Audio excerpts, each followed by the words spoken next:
this. There we go. This is perfect. It's going great. It's perfect. What could go wrong? All right. Let's go. Come on. Vamos. What is happening, people? It is Brian Alsruhe with NEVERsate.com. And today I just want to talk to you guys about an epidemic that's going on all over the world where people are taking a bench press, they're unracking it, they're bringing it down, touching their chest. It just doesn't go anywhere. Now this terrible disease is literally getting everywhere. It's just especially viral in commercial gyms on Monday nights. And only if we work together can we fix it. But yeah, if you are in this class, you are not alone. There are tons of people who have problems getting the bar off their chest in the bench press. Now, as far as this goes, what I would say the problem is 90% of the time is almost always your technique or your setup. The other 10% time is that there's too much weight on the bar, dummy. Now the interesting thing about those statistics is you can actually flip them around depending on how old you are. What I mean is that if you are 35 or older, most likely, it's probably your technique. And if you're in the age range of like 15 to like 21, it's probably too much weight on the bar. But do remember that these are not hard, fast rules because you have idiots like me who are way above 35, yet still put too much weight on the bar because of their ego. Now, I'm sure there's plenty of people watching this in both camps, so what I thought I'd do is take a video, and the first portion of it, I just want to talk about troubleshooting your bench press as far as if you're having problems in the bottom of the movement, all right? So I'm gonna give you a bunch of ideas of things that you could be doing wrong and different ways to fix it, and then the second part of the video, I'm just gonna go into 3 different assistance exercises that have really helped me as far as building power off of my chest. Now, before I get in the troubleshooting portion of all this and I start picking it apart, I want you guys to realize that every single thing that I'm gonna talk about, I've covered much more in depth on my channel. So if you just go to that search bar up top and you say Brian Alsruhe bench press, fill in the blank, you're gonna get a lot more in-depth information, probably a whole part series on it or something like that. So if you do need more help, make sure you go into that. I'm just going to breeze over these quickly so that you guys can kind of see if this is a problem that you have, and if you need more help, go there. Otherwise, I'm gonna move pretty quickly. Just letting you know that there are more in-depth resources if you might need them. And on to the troubleshooting. So guys, almost always, this can be fixed by working on your setup. Now, I'm not gonna go into all the different intricacies of your setup here in this video, because I have entire other stuff that lays that out completely. So definitely make sure that you're doing all those things correctly first. But one of the biggest things I wanna talk about after your setup is your breathing and bracing, because a lot of people do not take it seriously on the bench press for whatever reason. They will take it seriously on the squat or the deadlift, but when it comes to bench press, because they're laying down, they don't think they're really supporting as much in that position that they don't need to breathe and brace. But guys, nothing could be further than the truth. With the bench press, one really in just about all strength things, one of the main principles that you want to keep in your mind is trying to build up a bunch of energy by compressing things, right? Now on the bench press, you're obviously trying to do that when you're bringing the bar down. You're trying to compress as much energy as you can, trying to use as much of your body wedge it into that little tiny spot. So when you decide to release it and all the energy goes at once, then hopefully you have a successful bench press. Now, a lot of times when you're talking about weightlifting and our bodies, the only thing that we have that we can compress down is air. So getting your good breath and bracing it down to your stomach is gonna be just as important on this as it is on anything else. So make sure you're doing that, otherwise you are leaving a lot of weight out there. Now the second point that I want you to consider is your bar path. Now, I know the bar path is gonna change from individual to individual because we're all built differently, all right? That's not what I'm saying. I do want you to realize that for some of you that are just very new to lifting, you don't realize that the barbell should not be moving in a straight line on the bench press. You actually start with the barbell kind of above your like neck, mouth, chin kind of area. When you bring that bar down, you're bringing it down to a point that's kind of, for most people, just below their nipple line, and then they're pushing back up. Set bar finishes, again, back above their mouth, above their face. That type of thing, all right? So that barbell is not traveling in a straight line. Now, everyone's pattern is going to be differently, obviously, and then there's gonna be other things come into play as far as like having your elbows tucked, what you're doing with your lats. We're gonna get into more of that later, but for right now, as a general rule of thumb, when you are doing this, if you're not touching that bar to a place that is just below your nipple line, then you're probably running into trouble. Now, for some people, you might touch way below your nipple line, and if that is the case, most likely you're a competitive power lifter and you have a whole setup and arch thing going on, you know what you're doing. I am not talking to you. If you're in a commercial gym and you're touching a couple inches below your nipple line, either you have some really weird nipples or you're doing something really wrong. And then conversely, if you're touching way above your nipple line and you're dropping your elbows way out, 2 things are happening. Number 1, you're doing it wrong, and number 2, you're probably looking at a shoulder surgery sooner then probably later. You might need one right now, you just don't know yet. Definitely stop doing that as well. But guys, if your bar path is not right, then you're not gonna be able to transfer power the way that you're supposed to. Just like pillars supporting a building, if it is not in line, it is not gonna work the way that it was designed. Which brings me to my next point for consideration, is that a lot of people are not using leg drive. Now, the bench press is a full body exercise, guys. A lot of people just think it's gonna be their pecs, their shoulders, and their triceps doing that work, but it's not. in reality, for a big bench, two of the biggest things that you need are terrific leg drive and a massively strong, big upper back. But when you think about using leg drive, if you don't have it as part of your equation, then you're literally leaving half of your body out of that movement, and it's the strong half, all right? If you use leg drive correctly with the right timing, you can literally watch in a video in slow motion the power transfer from your legs up your body, through your torso, into your arms, into that bar, and up. And the difference that it can make in your press is so night and day. I can't express to you how important it is to spend some time to really, really work on this. Now, I know a lot of people do not understand how to use leg drive appropriately. I would say if you are a good competitive powerlifter, you probably know how to use leg drive pretty well. It still might help to watch the video if for a refresher and stuff, but if you're in commercial gym and you think you're using leg drive, most likely, guys, I'm not trying to be cocky here, I'm just saying most likely it's not going right, okay? So there's gonna be a video if you search my channel for Brian Alsruhe bench press leg drive. I have a couple tutorials on it that are gonna help you out a ton. That is going to help you so much, especially when trying to get that pop off your chest. Use your legs, people. The next troubleshooting point that I'd like you to consider is that you are not engaging your lats enough on the bench press.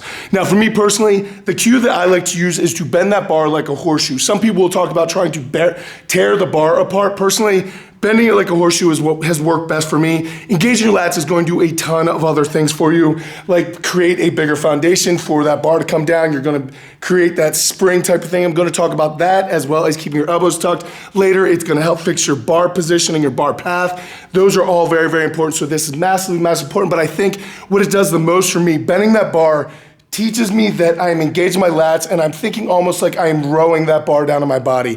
This is not a passive motion where you're just letting gravity take over and letting it just staple that bar down to your chest. I am actively trying to row it to my body, and while I'm doing that, I'm winding up my lats, building it all up like I talked about earlier, so that when it gets down to the bottom and I choose to release all that stored energy, it will all go at once and that bar will pop off the bottom of my chest. So make sure that your lats are engaged, otherwise you are just throwing pounds out there up in the sky with like Robin Williams. I miss Robin Williams. Which leads directly into the very next point of troubleshooting, and that is that you are not tucking your elbows enough.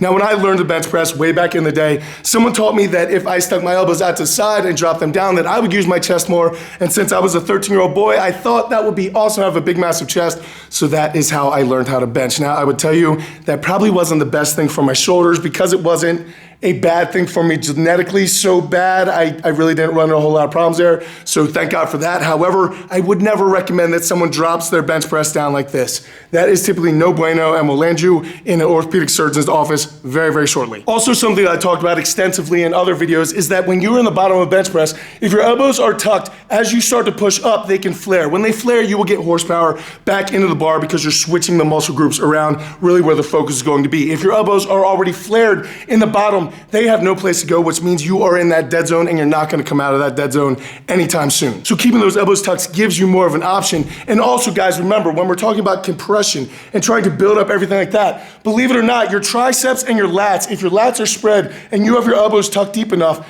you can actually use the tricep and lat kind of squishiness together to get more pop off the chest. So please do me a favor and keep your elbows tucked if you want to have a strong bench whatsoever. Now, another thing associated with all this is sometimes when people unrack the bar, especially beginners, they completely undo everything that they did during their setup as far as getting their upper back tight, up on their traps, all those types of things. They completely undo that when they just simply unrack the bar. Guys, you should never be thinking about pressing the bar to get it out. You should be literally thinking about doing like a straight arm lat pull down, or just kind of pulling the bar out of the J-cups. Now, a simple drill that I've shown many times, but some of you haven't seen it, is you just throw yourself into like a decline bench position. Once you have all your tightness and everything set up, you unrack the bar, like I said, by just doing like a straight arm lat pull down. And then from there, you simply put your butt back down where it was when you had your setup perfect. Now the bar's unracked and you can go. But one thing's for sure, if you lost all that upper back tightness when you did your unrack, off the chest is gonna suffer so much because there's nothing there to support that foundation. You have no power. It's bad. It's bad. Don't do that. And my final point of troubleshooting for you on your bench press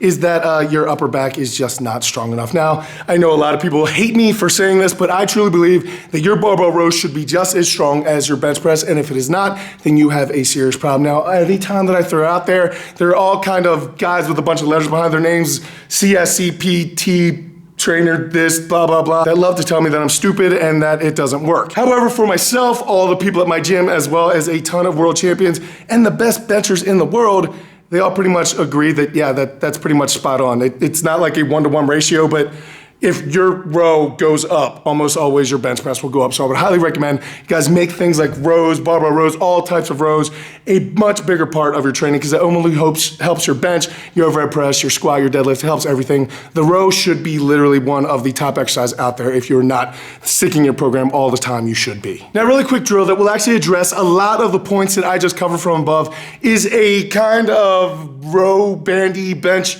thing. I don't know. I've seen this a couple times on like Elite FTS and T Nation, but I don't know what it's called. So we're gonna go with upside down, benchy, rowy, strip band thing. Yeah. So all you're gonna have to do here is set up exactly like you would on a bench press, except now instead of the bar being in J-cups, it's going to be suspended by bands. Now it's important to have those bands kind of at an angle where the bar actually would be at the top of your lockout. You don't want it way back or forward. You literally want it like where you would be locking out the bar. Now, from there you want a decent amount of tension, not so much you have to really work to pull it down, but you want enough tension you can actually activate your lats and feel what you're supposed to be doing.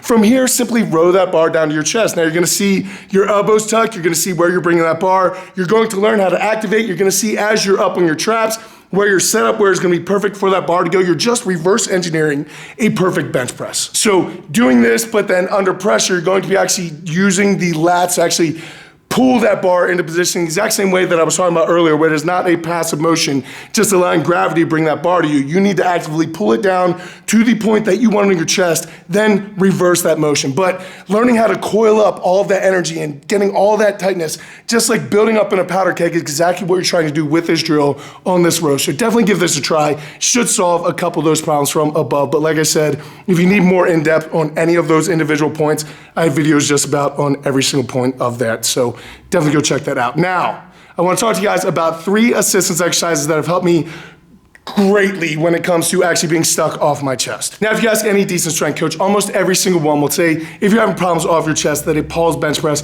is one of the best options that you have, and I 100% agree. Number one, as long as the pause is actually distinguishable, I know a lot of people pause not very long, so I say a long pause. I usually try to go like 3 to 5 seconds on my chest, or what I like even better is a dead press. So all you're gonna do here is set up pins wherever you want to for your dead zone. I would not stick it straight on your chest. A little bit off your chest typically works a little better. Plus, you're gonna be wanting to try to work your setup to get as tight as possible. Now, when you unrack that bar and you bring it down to those pins, you don't wanna let go of your tightness, all right?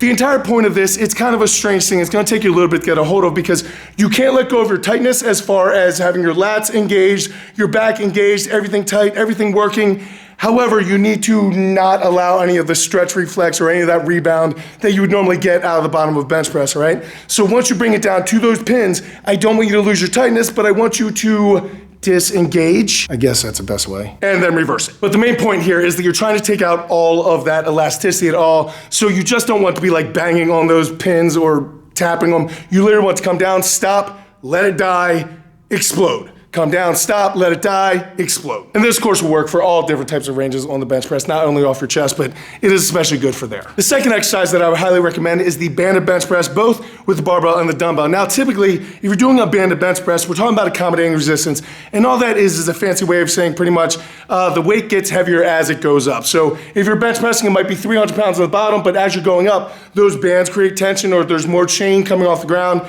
So as you're pressing up, it gets heavier and heavier. It might be 300 bottom, 400 at top, right? Now, typically this is a diagnosis for people who have trouble at lockout at the top of their press. However, what I can say about bands is out of everything I've ever done, they've taught me how to go from 0 to 100 better than anything. So when it comes to explosiveness and trying to break through sticking points and things like that, I truly believe that a banded bench press is just as good off the chest for the middle zone or the high zone. Now, another thing that I like to do, because a lot of people enjoy doing dumbbells better, and especially dumbbells, you can get a little extra stretch, which also could contribute to helping you off your chest. However, if you wrap a band around your back like you're doing push-ups or a deficit push-up even, if you do it like that, then you'll be able to really get a good explosiveness out of the bottom, plus building some stability, and you're actually learning how to generate force and crank your lats underneath with the dumbbells. I think in some ways, even better with the barbell, because you have a little bit more autonomy as far as being able to move around. And the third exercise I want to talk to you guys about is actually more of an isometric type of press. Now this one's definitely a little bit more off the wall. It has worked wonders for me. I actually do a lot with this type of stuff, just kind of experimenting, and I can say this has worked wonders for me. So all you're gonna do is basically a pin press, except you're gonna do an isometric hold coming from the other direction. So I want you to place the pin wherever your sticking point is, and that's where you're gonna be forcing against. If your sticking point is right off your chest, and you stick those pins in a position where you're gonna force that bar up against those safety pins for any amount of time, you're not gonna be able to generate force because you've already proven, because of the bench press problem, that you can't generate force in that situation. So what else you do is find that point of your sticking zone and then raise the bar up 3 to 4 inches from there and start. Your first week, maybe do 3 sets of 5 reps, 5 to 10 seconds each rep, but press into that bar. Make sure you're completely locked in, everything is perfect, all your technique is spot on, and just drive on as hard as you can. Learn how to really fight and grind, all right? The next week, I want you to drop it down. Now you're going to change kind of dynamics of the position that you're generating force from, but again, you're gonna be able to do it because you knew how to do it at that first place in the first week. You're dropping down 1 inch. Hopefully you're gonna be able to transfer it over. You're gonna continue to drop down kind of 1 hole in the rack or 1 inch or whatever your measuring system's gonna be. But continually drop it down until you get to that point on your chest. By the time you're there, hopefully you will have learned how to generate force better from there, plus fixing all those other things of your technique that we talked about earlier, about you should be able to bust through any bench press off your chest until you stop doing something like we all do, and then you have to come back to it and reload it again. So yes, guys, there you go. There is kind of a guide on how to just get a base idea on how to troubleshoot your bench press if you're at problems off of your chest. Now, like I said, most of the time is something to do with your setup, your breathing and bracing, or some technique thing that you were doing. So make sure all of that is spot on. Those are all things that you can absolutely control and get better at just with practice. You don't need to absolutely kill yourself with weight. You just need to get in and do the work. Either you're ingraining good reps or you're ingraining bad reps, but whatever you're doing is you're gonna fall back on when things get heavy or the stakes get higher at a competition, things like that. But guys, I truly do think that somewhere in this video is hidden that secret that's gonna help you break that plateau of the bar on your chest. I truly do hope that these things help you guys out. Guys, I do like making them. I hope you guys enjoy watching them. If you guys did like this and you guys know someone that you think this might help, please share these videos, guys. My biggest thing right now that I'm trying to do is just kind of get my name out there. If you guys don't buy programs from me or you don't buy t-shirts from me because you can't afford it, guys, that's completely fine. I don't expect you to, that's not a big deal. But if you guys want to do anything to help me out, as far as any of that goes, just share these videos with people that you guys think would help, because the bigger that gets, the better all this goes. And then I'll be able to do more seminars, travel more, do all the things that I want to do with this so I can go out, help you guys out more, meet more of you, and just do a ton of cool things. So a lot of really interesting things coming up in the next couple weeks. Stay tuned for all of that. It's gonna be really, really great. Thank you guys for everything. I will catch up with you later in the week. Until I do, go out to something amazing in your lives. Keep working hard, people. Be nice to each other. I'll see you then.